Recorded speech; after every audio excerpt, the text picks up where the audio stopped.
다 같이 하나님은 우리에게 왜 환난을 허락하시는가? 하나님은 우리에게 왜 환난을 허락하시는가? 왜 환난을 허락하시는지 이런 제목으로 은혜를 나누기 원합니다. 고린도후서 1장 3절에서 같이 읽어봅니다. 시작. 찬송하리로다. 그는 우리 주 예수 그리스도의 하나님이시요 자비의 아버지시요 모든 위로의 하나님이시며 우리의 모든 환난 중에서 우리를 위로하사 우리로 하여금 하나님께 받는 위로로서 모든 환난 중에 있는 자들을 능히 위로하게 하시는 이시로다. 아멘. 하나님을 찬송해야 한다.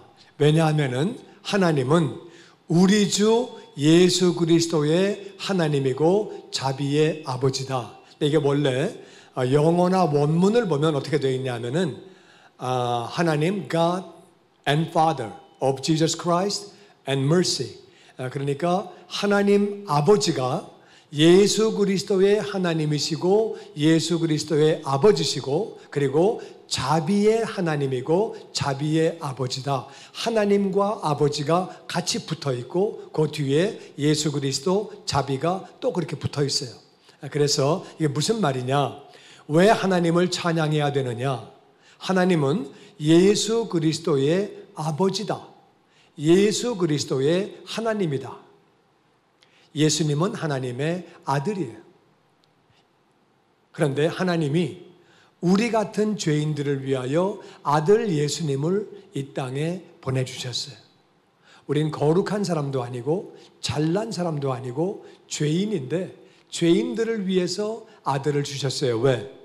예수님 없으면 지옥 가니까. 지옥에서 영원히 고통 가운데 사니까. 이 땅에서도 인생의 의미를 알지 못하고 고통 가운데 어려움 가운데 그냥 사니까. 불쌍한 인생들을 위하여 이렇게 이 땅에 예수님을 보내주신 거예요. 예수님의 아버지, 예수님의 하나님, 예수님을 보내셨기 때문에 우리는 하나님을 찬양해야 되는 줄로 믿습니다. 그분이 바로 자비의 하나님, 자비의 아버지다. 자비와 은혜가 뭐가 다르냐면은 은혜는 받을 자격이 없는 사람이 거저 받는 게 은혜예요. 은혜가 뭐라고요? 자격이 없는 사람이 거저 받는. 나는 길게 했는데 왜 여러분은 짧게 하십니까? 다시 한번 깎지 말고 있는 대로 다. 받을 자격이 없는 사람이 거저 받는 게 은혜예요. 은혜가 뭐라고요? 받을 자격이 없는 사람이 거저 받는. 네, 거저 받는 거예요. 예수님을 믿음으로 받을 자격이 없는데 하나님의 자녀가 되는 복을 받고 천국을 받게 되고 이 땅에서 아파트 하나 누가 공짜로 줘요? 안 줘. 아파트는 그냥 빌라도 안 줘요. 누가 줘? 근데 하나님이 하늘나라를 공짜로 주시는 거예요. 아멘, 아멘. 그리고 영원히 살게 해주시고 모든 죄를 다 용서받게 해주시고 거저 받는 거를 은혜라 그래요. 은혜. 자격이 없는데 예수님 안에 그냥 받는다 그 말이에요. 자비는 뭐냐 하면은 우리가 마땅히 받아야 할 게 있어요. 뭘 받아야 되느냐? 죄인이기 때문에 벌을 받아야 돼. 죄의 삭은 사망이에요. 우린 죄인이기 때문에 벌을 받아야 되는데 마땅히 받아야 할 벌을 받지 않는 거를 자비라 그래요. 자비. 불쌍히 여기신다 그 말이에요. 하나님은 우리를 불쌍히 여기셔서 예수님 보내주시고 우리는 예수님 때문에 마땅히 받아야 할 벌을 받지 않는 거예요. 지옥 가야 되는데 우린 안 가는 거예요. 할렐루야. 자비의 아버지, 자비의 하나님이기 때문에 하나님을 찬양해야 되는 줄로 믿습니다. 그리고 하나님은 모든 위로의 하나님. 모든이라는 말은 모든이란 말이에요. 어떤 경우도 위로를 주신다 그 말이에요. 하나님은 우리에게 다시 어떤 경우에도 위로를 주신다. 위로를 주신다. 예수님 안에 있는 사람은 어떤 어려움을 당해도 반드시 위로를 받게 돼 있어요. 위로를 주시는데 우리를 모든 환난 가운데서 우리를 위로하신다. 모든 환난이 뭐예요? 모든 환난이에요. 거기는 환난 가운데 안 들어가는 게 없어요. 그러니까 어떤 어려움 가운데도 우리는 반드시 하나님이 위로를 주신다. 그 말인데, 우리의 모든 환난 중에서 우리를 위로하신다 그랬는데 어떻게 위로하시냐? 우리의 모든 환난 가운데 우리를 위로하신다고 그랬는데 어떻게 우리가 위로를 받느냐? 우리 그걸 잘 알아야 돼요. 하나님의 사람은, 예수님 안에 있는 사람은 반드시 위로를 받게 돼 있어요. 그 환난 가운데 받는 위로가 뭐냐? 첫 번째는 영혼 구원이에요. 여러분 생각에 선교사가 선진국에 나가서 선교하는 거하고 후진국에 나가서 선교하는 거하고 어디가 더 전도가 잘 되겠어요? 여러분 생각에 선진국, 후진국? 후진국이지요. 선진국 가면은 복음 안 돼요. 일본 가서 복음 전하면은요, 일본 사람들 그래요. 우리가 왜 하나님이 필요해요? 말도 얄밉게 해. 우리는 하나님 없어도 잘 살아요. 이러고 앉아 있어. 미국도 그래요. 복음 전하기 어려워요. 유럽도 그래요. 복음 전하기 어려워요. 복음 전하면 그런 얘기예요. 유럽에서 우리가 500년 전에 기독교 믿었었어요. 우리가 다 해본 거고 당신들이 500년 발전되면 우리 같이 돼요. 그런 얘기하고 앉아 있어요. 참 복음 전하기 어려워. 근데 후진국 가면, 저 아프리카로 가고 중남미로 가면 많은 사람이 복음을 전하면 하나님을 믿어요. 하나님께로 나와요. 여러분 생각에 부자하고 가난한 사람하고 누가 복음을 더 잘 받아들일 것 같아요? 가난한 사람이 잘 받아들여요. 부자는 나는 됐어. 너나 잘해. 너나 잘해. 너 나같이만 살아봐. 그러니까 복음 전하기 정말 어려워요.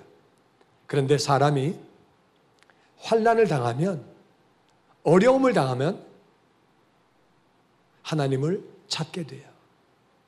아무리 돈이 많아도, 아무리 선진국에 살아도 어려움을 당하면, 건강이 망가지거나 가정이 어려워지거나 뭐에 실패를 하거나 어려워지면 그때는 하나님을 찾게 돼요. 그래서 하나님을 믿게 되고 하나님을 만나게 되고, 하나님을 믿으면 구원받는 거예요. 하나님을 믿지 않아서 죄인된 인생은 하나님을 믿음으로 의인되는 줄로 믿습니다. 하나님을 믿으면 의인되는 거예요. 하나님을 믿지 않아서 죄인된 거예요. 그러니까 이제 어려움 가운데 하나님을 믿게 되니까 모든 환난 가운데 가장 큰 위로가 뭐냐? 영혼 구원 받으면 그거보다 중요한 건 없는 거예요. 어떤 환난을 당했다 할지라도 내 영혼이 구원받으면 그 환난보다 구원이 100배, 1000배 더 중요한 줄로 믿습니다. 이게 가장 큰 위로라 그 말이에요. 두 번째 위로는 뭐냐? 위로는 변화가 되는 거예요. 우리가 환난 가운데 변화가 되는 거예요. 첫 번째 변화는 겸손해지는 거예요. 여러분 환난 당하면 내 경험, 내 지식, 내 실력 그거 다 별거 아니에요. 내가 암에 걸렸는데, 내가 어려움을 겪게 됐는데, 어려움을 당하면 사업이 망했는데, 그러면 사람이 그냥 겸손해지는 거예요. 낮아지는 거예요. 내가 어려움 앞에서 나를 보면 그 전에 잘 나갈 때는 잘 안 보이는데 어려움 앞에서 보면 내가 부족한 사람이에요. 내가 결정도 잘 못하고 실수도 많이 하고 부족한 게 많이 보여요. 낮아져요. 낮아져. 겸손해져. 환난 가운데 교만해지는 사람은 거의 없어요. 환난 가운데 낮아지는데 하나님은 겸손한 자에게 은혜를 부어주시는 줄로 믿습니다. 교만한 것은 마귀과예요. 겸손은 하나님과예요. 그러니까 하나님 쪽으로 나아가는 길이 겸손해지는 길이고, 우리가 환난 가운데 겸손해지면 하나님의 복을 받는 것. 그리고 우리가 환난 가운데 있으면 하나님을 더 믿게 돼요. 환난 가운데는 나를 믿어요. 사람은 나를 믿든가 하나님을 믿든가 둘 중에 하나예요. 하나님을 믿지 않으면 내가 신문 본 거 공부한 거, 내 경험한 거, 그걸 토대로 결정하고 그걸 따라가는 거예요, 그냥. 근데 어려움 가운데는 내 지식과 상식과 내 모든 게 실력이 무너지니까 그때는 하나님을 더 의지하게 되는 거죠. 오늘 본문 8절 말씀에 이런 말씀이 있습니다. 같이 읽어보죠. 시작. 형제들아 우리가 아시아에서 당한 환난을 너희가 모르기를 원하지 아니하노니 힘에 겹도록 심한 고생을 당하여 살 소망까지 끊어지고 우리는 우리 자신이 사형 선고를 받은 줄 알았으니 이는 우리로 자기를 의지하지 말고 오직 죽은 자를 다시 살리시는 하나님만 의지하게 하심이라. 지금 사도 바울이 형제들아, 고린도 교회에 있는 형제들에게 편지를 씁니다. 형제들아, 우리가 아시아에서 당한 환난, 아시아에서 엄청난 환난을 당했는데 너희가 모르기를 원하지 않는다. 2번 부정한 것은 강한 긍정이에요. 반드시 이거는 알아라. 꼭 알아라. 엄청난 환난을 당했는데 힘에 겹도록 심한 고생을 하고 살 소망이 끊어졌다. 우리 자신이 사형 선고를 받았다고 생각했다. 죽었네. 다 죽었네. 이게 어떻게 된 사건이냐면은 배를 타고 가다가 풍랑을 만난 거예요. 풍랑이 보통 센 게 아니라 어마어마한 풍랑을 만나가지고 맨 처음에는 화물을 던져버렸어요. 화물은 화물선에게 생명줄이에요. 화물을 싣고 다니는 배는 화물을 갖다 줘가지고 갖다 준 돈을 받고 갖다 주고 팔아서 그걸로 먹고 사는 거예요. 화물을 물속에 던져버리면 망하는 거예요. 이 사업 완전히 망하는 거예요. 물건값 다 물어줘야 되고 운임은커녕 아무것도 못 받고 쫄딱 망하는 거예요. 근데 화물을 다 배에 던져버렸어요. 그리고도 대책이 없어가지고 이 사람들이 배에 기구를 던져버렸어요. 배에 기구가 있어야 바람이 불 때 돛단배를 돛을 올려가지고 배가 나가고 노를 져야 되는데 돛이고 노고 다 버린 거예요. 이것은 포기한 거예요. 그냥 떠내려 가겠다 그 말이에요. 배에 있는 모든 기구를 다 던져버렸어요. 그 다음에는 식량을 던졌어요. 식량 던지면 끝나는 거예요. 화물 던지고 그리고 기구를 던지고 식량을 던지고 14일을 떠내려갔어요. 어디로 가는지도 모르고 도대체 대책도 안 쓰고 살 길도 없고 죽는 줄 알았다가만 죽었구나. 지금 이 시간에도 그런 배가 있겠죠. 그래도 그 배에는 지금 뭐 표류된다 그래도 뭐 나침판이 있고 내비게이션이 있고 뭐 그런 게 있으니까 2000년 전에 그런 거 없어요. 뭐 그냥 대책 없이 그냥 가다가 살면 살고 죽으면 죽는 거고 대책 없이 가고 있었다. 왜 그런 어려움을 주셨는가? 바울은 하나님의 사람이고 복음을 전하는 사람이에요. 자기가 깨달은 것은 자기를 의지하지 말고 오직 죽은 자를 다시 살리시는 하나님만 의지하라고. 이게 무슨 말이냐? 배가 떠내려가면은요, 내 지식 다 필요 없어요. 내 경험 다 필요 없어요. 내 실력 다 필요 없어요. 뭐 실력이 있으면 뭐해? 지식이 있으면 뭐해? 경험이 있으면 뭐해? 배 타고 떠내려가는데 다 던져버리고 대책 없이 끌려가는데 지금 뭐 다 필요 없는 거예요. 거기서 믿을 대상은 하나님밖에 없다 그 말이에요. 하나님을 믿는 믿음을 더해 주려고 어려움을 주시는 거예요. 그래서 그 어려움 가운데 하나님만 믿어라. 하나님만 믿어라. 하나님만 믿는 게 무슨 말이에요? 하나님 말씀만 순종하려고 애쓰는 거예요. 하나님 뜻대로 살려고 정말 애를 쓰고 노력을 하는 거예요.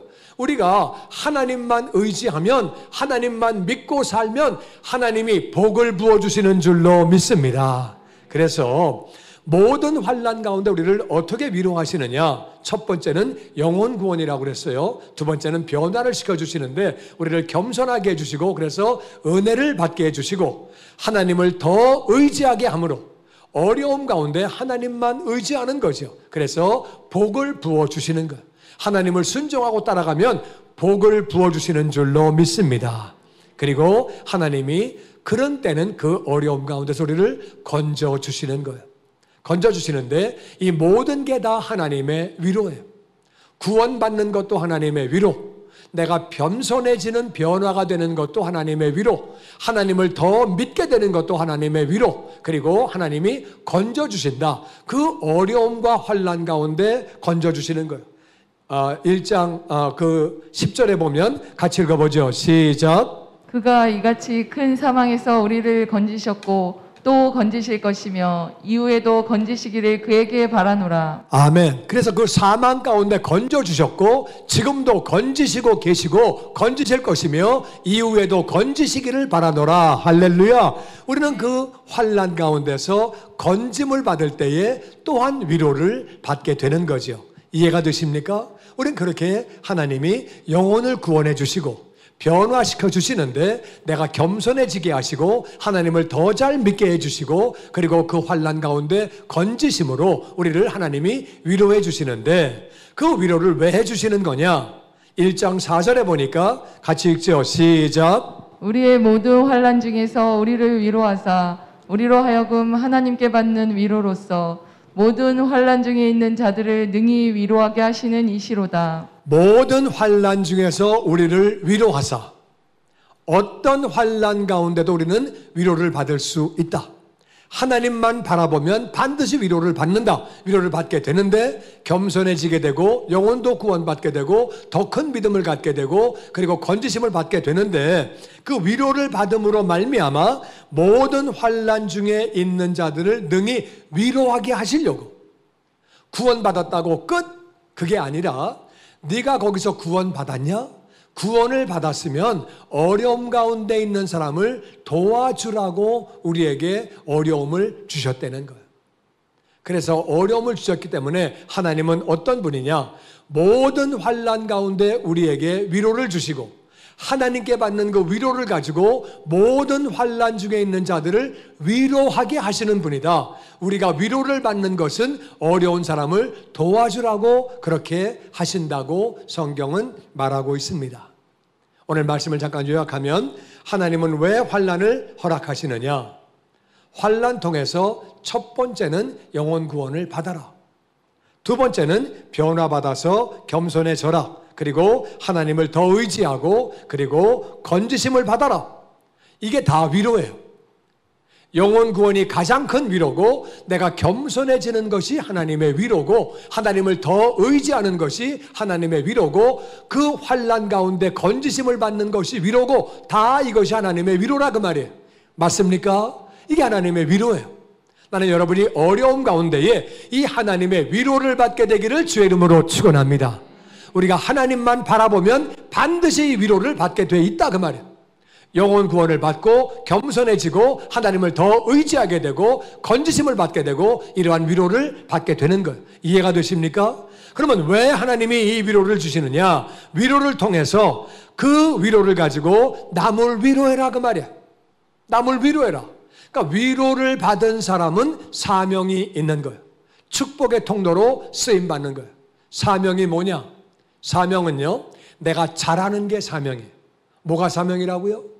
잘하는 거. 음악을 잘하는 사람은 음악이 사명이야. 노래를 못하는 사람이 찬양팀에 봉사하면 피차가 괴로워. 그러니까 노래 잘하는 사람이 찬양팀 봉사해야 돼. 맞습니까? 잘 가르치는 사람은 교사로 봉사해야 돼. 음식을 잘하는 사람은 주방에서 봉사해야 돼. 아멘이 별로 없네. 해야 되는 거야. 해야 돼. 내가 잘하는 걸로 봉사를 해야 돼요. 그게 잘하는 게 사명이에요. 두 번째는 뭐가 사명이냐? 우리는 부담되는 게 사명이에요. 부담되는 게 목사님이 광고하실 때에 부담이 돼. 우리 교회에 지금 굉장히 어려운 사람이 있습니다. 선교지 어디가 상당히 어렵습니다. 근데 그 말 듣고 마음에 부담이 돼. 그 부담되면 그게 내 사명이에요. 뭐가 사명이라고요? 부담이 내 사명이에요. 부담이. 세 번째는 눈에 보이는 게 사명이에요. 이게 지저분해. 지저분해. 좀 먼지가 있고 좀 지저분하네. 그 사람은 청소 사명 받은 거야. 딴 사람은 안 보여. 그러니까 보이는 사람이 하는 거예요. 애들이 왜 이렇게 뛰어다니고 정신이 사납고 왜 애들 교육이 어떻게 된 거야? 그 사람은 교사 사명이 있는 거야. 애들을 가르쳐야 돼. 딴 사람은 뛰어다녀도 그게 보이지를 않아. 그러니까 내가 보이는 게 사명이에요. 보이는 게. 그리고 네 번째는 경험한 게 내 사명이에요. 경험한 게. 환난 가운데 위로를 받은 게 그게 사명이에요. 하나님이 환난 가운데 위로를 받아서 나는 극복했다.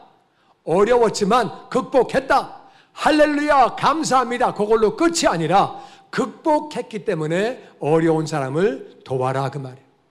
그게 무슨 말이냐?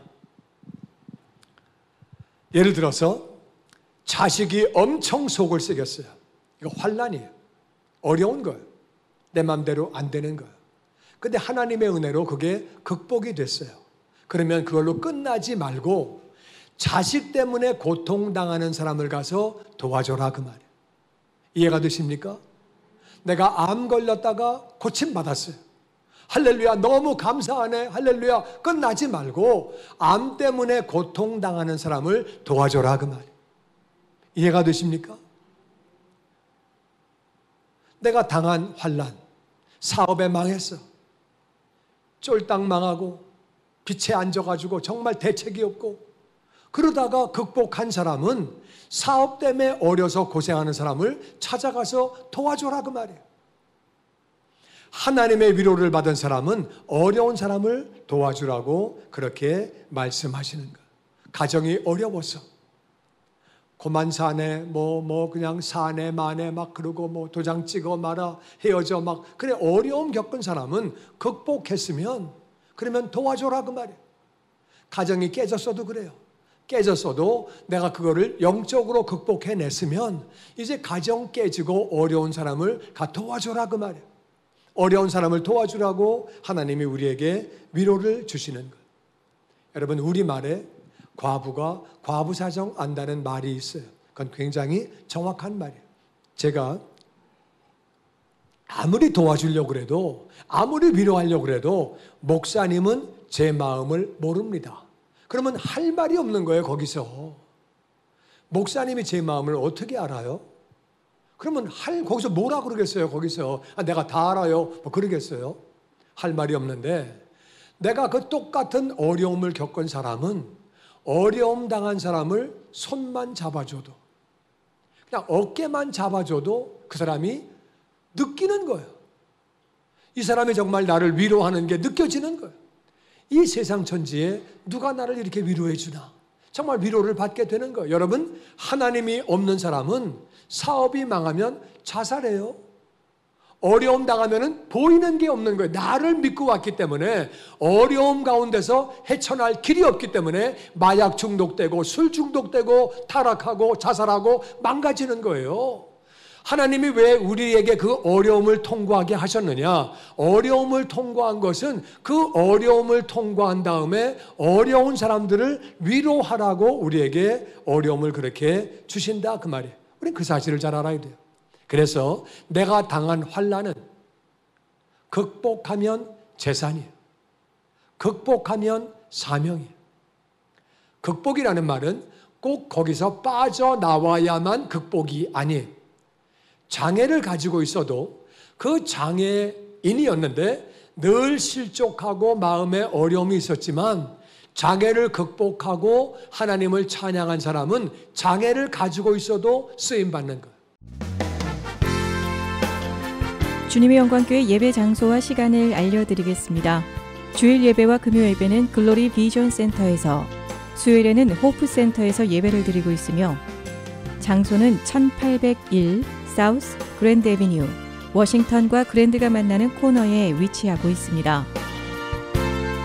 주일 예배는 1부 8시에 전통 예배로 드려지고 있으며 2부 예배는 10시 30분에 영광 예배로, 20대와 30대 청년들의 젊음 예배가 오후 1시에 3부 예배로 드리게 되며, 한편 영어권 EM 예배는 오후 1시에 호프센터 2층 하이웨이에서 예배가 있습니다.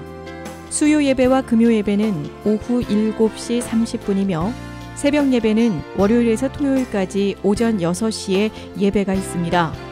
주님의 영광교회 전화번호는 213-749-4500번입니다. 그리고 저희 웹사이트 주소는 www.gcjc.org로 들어가셔서 교회에 대한 자세한 소식과 주일 설교 및 라이브 예배 실황을 보실 수 있으며 온라인 헌금을 하시기 원하시는 분은 교회 웹사이트에서 하실 수 있습니다. 지금까지 주님의 영광교회 설교 말씀에 참여하신 여러분 감사합니다.